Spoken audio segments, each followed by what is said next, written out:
बिस्मिल्लाहिर्रहमानिर्रहीम। अस्सलाम वालेकुम दोस्तों, नई वीडियो में खुश आमदेद। दोस्तों, ये अब तक की सबसे बड़ी ब्रेकिंग न्यूज है। पाकिस्तान के नए आर्मी चीफ की तैनाती के हवाले से बड़ा फैसला कर लिया गया है। कौन पाकिस्तान के नए आर्मी चीफ होंगे? फौज में अहम तरीन तैनातियां शुरू कर दी गईं। इमरान खान का आर्मी चीफ लगाने का ख्वाब चकनाचूर हो गया। इमरान खान ने भी बड़ा ऐलान कर दिया है। मरियम नवाज की नवाज शरीफ से लंदन में मुलाकात में अहम तरीन फैसले हुए हैं। वो फैसले क्या हैं, उनकी तफसीलात भी हम आपके साथ आज की वीडियो में शेयर करेंगे। वीडियो की तफसील में जाने से पहले आप देख रहे हैं हकीकत की दुनिया डॉक्टर अली के साथ। हमारा चैनल सब्सक्राइब करके घंटी के निशान को दबाना मत भूलिएगा। इस वीडियो को ज्यादा से ज्यादा फेसबुक, व्हाट्सएप और सोशल मीडिया पर शेयर जरूर करें। शेयर और लाइक करने के साथ साथ कमेंट बॉक्स में पाक फौज जिंदाबाद, पाकिस्तान पाइंदाबाद और पाकिस्तान के गुमनाम हीरोज को सलाम का नारा कमेंट जरूर कीजिएगा। दोस्तों, बिल आखिर पाकिस्तान के मौजूदा army chief general Qamar Javed Bajwa ने फैसला कर लिया कि वो अपनी मुद्दत मुलाजमत खत्म होने पर रिटायरमेंट लेने जा रहे हैं और मजीद पाकिस्तान की फौज की कमान करने का इरादा नहीं रखते। यानी एक्सटेंशन के हवाले से जो अफवाहें सरगर्म थीं, वो अफवाहें दम तोड़ चुकी हैं। लेकिन दोस्तों, इसके साथ ही तमाम लोगों की नजरें इस बात पर हैं कि कौन पाकिस्तान का नया आर्मी चीफ होगा। तो मरियम नवाज ने इशारों किनायों में ऐसा नाम ले दिया है कि जिसके बाद इमरान खान के लिए भी खतरे की घंटियां बज गई हैं। लेकिन मौजूदा army chief general Qamar Javed Bajwa की जानिब से अगर ये देखा जाए कि उन्होंने कहा कि फौज ने ये फैसला कर लिया है कि वो सियासत के अंदर किसी किस्म का अमल दखल नहीं करेंगे और न्यूट्रल रहेंगे, अगर इस बात को मान लिया जाए तो फिर मौजूदा हुकूमत को किसी किस्म का कोई रिलीफ नहीं मिलने वाला। दोस्तों, मरियम नवाज ने प्रेस कॉन्फ्रेंस करते हुए गुस्से में उन तमाम चीजों का इजहार कर दिया जिसके बारे में मीडिया की जानिब से इंतजार किया जा रहा था। और मरियम नवाज की उस प्रेस कॉन्फ्रेंस में आपको याद है कि जिस तरह से उन्होंने जिक्र किया, उन्होंने कहा कि इमरान खान ने एक ऐसे ईमानदार ऑफिसर को ओहदे से हटा दिया जो कि इनकी चौकीदारी नहीं कर रहे थे। उनका इशारा लेफ्टिनेंट जनरल आसिम मुनीर की जानिब था, क्योंकि आसिम मुनीर जो कि पाकिस्तान आर्मी के इंतहाई काबिल ऑफिसर हैं, वो पहले मिलिट्री इंटेलिजेंस के डायरेक्टर भी रहे। उसके बाद पाकिस्तान की खुफिया एजेंसी ISI के जिस वक्त चीफ थे, तो इमरान खान के साथ उनकी ज्यादा ना बनी और उनके दरमियान इख्तिलाफात की वजह से इमरान खान ने आसिम मुनीर को ओहदे से वक्त से पहले फारिग किया और उनकी जगह पर लेफ्टिनेंट जनरल फैज हमीद को आर्मी चीफ बनाया और उनको कोर कमांडर गुजरांवाला लगा दिया गया।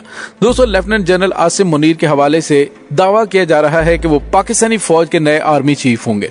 उनके बारे में आपको बताते चलें कि एक तो वो हाफिज कुरान भी हैं और इसके साथ साथ वो पाकिस्तान के अहम तरीन ओहदों पर तैनात रह चुके हैं। दोस्तों, लेफ्टिनेंट जनरल आसिम मुनीर के बारे में बताते चलें कि वो पाकिस्तान मिलिट्री एकेडमी के फारुग तहसील नहीं, बल्कि उन्होंने ऑफिसर्स ट्रेनिंग स्कूल से फौज की फ्रंटियर फोर्स रेजिमेंट में कमीशन हासिल किया था।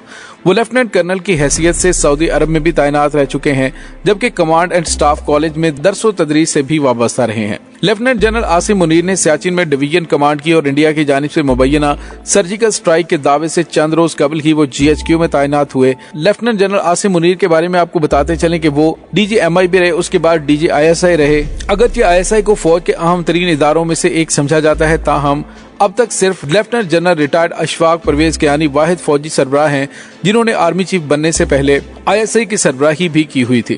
क्या ISI के सरबराह की तब्दीली से इदारे की पॉलिसी में कोई फर्क पड़ता है? तो दोस्तों, यहाँ पे आपको ये बताते चलें कि फौज की पॉलिसी सरबराहान की तब्दीली से नहीं बदल सकती। और दोस्तों, यहाँ पे आपको ये भी बताते चलें, लेफ्टिनेंट जनरल आसिम मुनीर का नाम नून लीग की जानिब से मुमकिना तौर पर फाइनल कर लिया गया है और उन्हें नेक्स्ट आर्मी चीफ बनाने का ऐलान किया जा सकता है। लेकिन दोस्तों, यहाँ पे आपको ये बताते चलें कि एक बहुत बड़ा सवाल यहाँ पे पैदा हो गया है। वो ये है कि लेफ्टिनेंट जनरल आसिम मुनीर के COAS यानी कि चीफ ऑफ आर्मी स्टाफ बनने का चांस नहीं है। इस वक्त वो सबसे सीनियर जनरल हैं। अगर उन्हें चीफ बना दिया गया तो फिर जॉइंट चीफ कौन बनेगा? किताबी लिहाज से जॉइंट चीफ का ओहदा चीफ से ऊपर होता है और इस लिहाज से क्या एक junior officer general Asim Munir के ऊपर लगेंगे?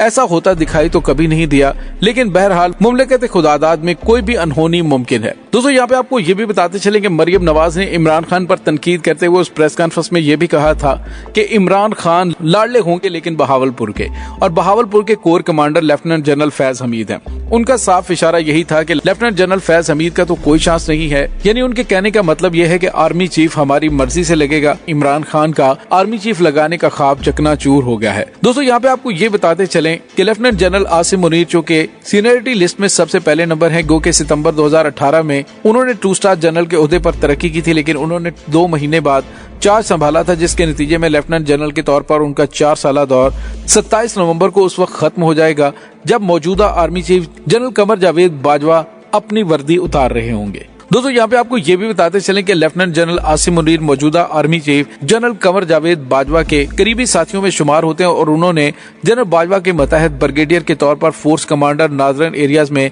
फौजियों की कमान संभाली थी, जहां उस वक्त general Qamar Javed Bajwa commander X corps थे। बाद उन्हें 2017 के अवाइल में डीजी मिलिट्री इंटेलिजेंस मुकर्रर किया गया और अगले साल अक्टूबर में उन्हें डीजी ISI बना दिया गया था। दोस्तों दूसरा number lieutenant general Sahir Shamshad Mirza का है। एक ही बैच से ताल्लुक रखने वाले 4 उम्मीदवारों में से ये सीनियर है और उनका ताल्लुक सिंध रेजिमेंट से है, जो कि मौजूदा chairman joint chief of staff committee general Nadeem Raza का पेरेंट यूनिट है। लेफ्टिनेंट जनरल साहिर शमशाद मिर्जा का फौज में बहुत मुतासिरकुन किरदार रहा है और गुज़िश्ता 7 सालों के दौरान उन्होंने अहम लीडरशिप ओहदों पर भी काम किया। और उनके बारे में बताएं कि वो GHQ में साबिक आर्मी चीफ जनरल राहील शरीफ की स्कोर टीम का हिस्सा थे, जिसने शुमाली वज़ीरिस्तान में तहरीके तालिबान पाकिस्तान के खिलाफ ऑपरेशन की निगरानी की थी। और दोस्तों उसके बाद सीनियरिटी के लिहाज से नंबर आता है लेफ्टिनेंट जनरल अजहर अब्बास का। दोस्तों यहाँ पे आपको ये बताते चलें इन तमाम उम्मीदवारों में भारत के अमूर पर सबसे ज्यादा तजर्बाकार लेफ्टिनेंट जनरल अजहर अब्बास हैं। इस वक्त वो चीफ ऑफ जनरल स्टाफ हैं, जिसका मतलब ये है कि वो GHQ में ऑपरेशन और इंटेलिजेंस डायरेक्टर्स की निगरानी करते हुए अमली तौर पर फौज को चलाते हैं। इससे कबल वो 10 कोर की कमांड कर चुके हैं।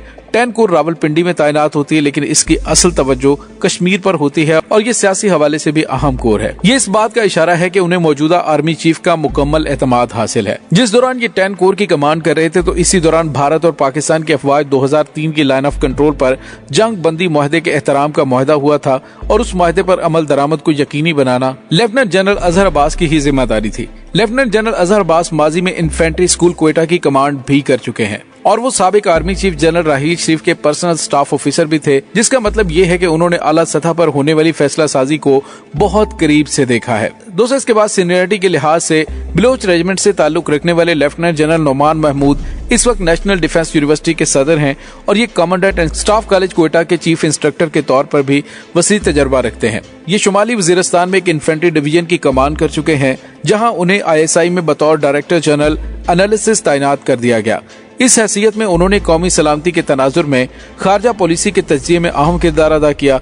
इस ओहदे के बायस उन्हें ISI की जानिब से गैर मुल्की इंटेलिजेंस एजेंसियों से राबिताकारी का मौका भी मिला। 2019 में लेफ्टिनेंट जनरल बनने के बाद उन्हें GHQ में inspector general of communication and information technology तैनात किया गया और बाद दिसंबर 2019 में 11 कोर यानी कि पेशावर कोर में उन्हें तैनात किया गया। इस लिहाज से उन्होंने पाक अफगान सरहद की सिक्योरिटी और उस पर बाड़ लगाने के अमल की निगरानी की। ये वो दौर था कि जब अमेरिका अफगानिस्तान से अपनी फौजें निकाल रहा था। नवंबर 2021 में उन्होंने पेशावर कोर की कमान की और लेफ्टिनेंट जनरल फैज हमीद के सपोर्ट कर दी थी। दोस्तों इसके बाद सीनियरिटी के लिहाज से लेफ्टिनेंट जनरल फैज हमीद हैं, जो कि साबिक ISI के चीफ भी हैं और इमरान खान के फेवरेट भी। इनका ताल्लुक बलोच रेजिमेंट से है और इस वक्त आर्मी चीफ के उम्मीदवारों में सबसे ज्यादा तस्करा उन्हीं का किया जा रहा है। और कहा जाता है कि जनाब बाजवा लेफ्टिनेंट जनरल फैज हमीद एक अरसे से एक दूसरे को जानते हैं। बहसियत brigadier lieutenant general Faiz Hameed ने 10 कोर में जनाब बाजवा के चीफ ऑफ स्टाफ के फराइज सर अंजाम दिए थे। उस वक्त जनरल बाजवा 10 कोर की कमान कर रहे थे। जनरल बाजवा की बतौर आर्मी चीफ तकर्री के वक्त lieutenant general Faiz Hamid major general थे और पन्नू आकल सिंध में एक इन्फेंट्री डिवीजन की कमान कर रहे थे। आर्मी चीफ बनने के कुछ अरसे बाद ही जनरल बाजवा ने उन्हें ISI में डायरेक्टर जनरल काउंटर इंटेलिजेंस लगाया, जहां वो दाखिली सलामती के साथ साथ सियासी मामलात के भी जिम्मेदार थे और खास तौर पर अफगानिस्तान से अमरीकी फौज के इनखला के हवाले से उनका अहम तरीन किरदार गर्दाना जाता है और नून लीग और PDM उन्हें अपना सख्त तरीन हरीफ तस्वुर करते हैं। दोस्तों इसके बाद जिक्र आता है लेफ्टिनेंट जनरल मोहम्मद आमिर का, जिनका ताल्लुक अटरली रेजिमेंट से है। इस वक्त गुजरांवाला कोर की कमान कर रहे हैं और इससे कबल वो GHQ में एडजुटेंट जनरल थे। बतौर मेजर जनरल उन्होंने 2017 और 18 में 10 इन्फेंट्री डिवीजन कमान की थी, जो कि लाहौर में तैनात है और chief of staff DG staff duties भी रह चुके हैं, जिसके बायस वो कमांड ओहदों और GHQ का खातिर खा तजर्बा रखते हैं। इससे कबल वो 2011 से 13 तक साबिक सदर आसिफ अली जरदारी के मिलिट्री सेक्रेटरी भी रहे और अपने करियर के दौरान वो आज के फैसला साजों के बहुत करीब रहे हैं। दोस्तों बहरहाल army chief general Qamar Javed Bajwa के रिटायरमेंट के बाद ये मोस्ट सीनियर जर्नल है। अब देखना है कि इनमें से किसका नाम आर्मी चीफ के तौर पर फाइनल होता है। ज्यादा chances lieutenant general Asim Munir के हैं, क्योंकि नून लीग चाहती है कि इमरान खान को टफ टाइम दिया जाए और आर्मी चीफ अगर लेफ्टिनेंट जनरल आसिम मुनीर होंगे तो इनके आपस में चूंकि पहले भी क्लैश रहे हैं, अब नून लीग की जानिब से एक बड़ी गेम खेलने की कोशिश की जा रही है। देखना यह है कि आने वाले दिनों में हालात किस करवट बैठते हैं। इस तमाम सूरत हाल के बारे में आपका क्या कहना है, कमेंट सेक्शन में अपने ख्यालात का इजहार जरूर कीजिएगा। इसके साथ ही डॉक्टर अली को इजाजत दीजिए। इंशाल्लाह बहुत जल्द मिलते हैं एक नई वीडियो में। तब तक के लिए अपना बहुत सारा ख्याल रखिएगा। पाक फौज जिंदाबाद, पाकिस्तान पाइंदाबाद, पाकिस्तान के गुमनाम हीरोज को सलाम। अल्लाह वारिस।